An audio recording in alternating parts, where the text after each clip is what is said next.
Happy birthday to you. छान वाटतं ना की आपली मुलं मोठी झाल्यानंतर आपल्यासाठी असं सेलिब्रेशन करतात. किती प्राऊड फील होत असेल त्या आईवडिलांना. त्याच्याबद्दल नंतर सांगते. मी आईकडे आली होती आणि मग काय कोणत्याच गोष्टींचा टायमिंग नाही, ना आंघोळीचा, ना झोपेतून उठण्याचा, ना खाण्यापिण्याचं. पण प्रतीक्षाला आणि मला दादरला जायचं होतं, त्याच्यामुळे पटकन दोघींनी जेवण वगैरे बनवून घेतलं आणि दादरला आलो. दादर तर बंद होतं, 1-2 ठिकाणी असे स्टॉल होते, तेवढंच काय ते फिरलो आणि दादरला आलो. आणि श्रीकृष्णाची लस्सी पिलो नाही असं तर होऊच शकत नाही. जे दादरला येतात किंवा ज्यांना दादर माहिती आहे ना, त्यांना माहिती आहे ही लस्सी किती फेमस आहे.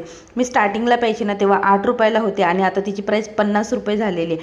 त्याच्यानंतर ना हे माझे जावेचे वडील अण्णा, त्यांचा ना सरप्राईज बड्डे प्लॅन केला होता त्यांनी, तिघा भावंडांनी मिळून. आणि मग त्याच्यामध्ये ना आम्ही पण इन्व्हिटेशन होतं आम्हाला पण.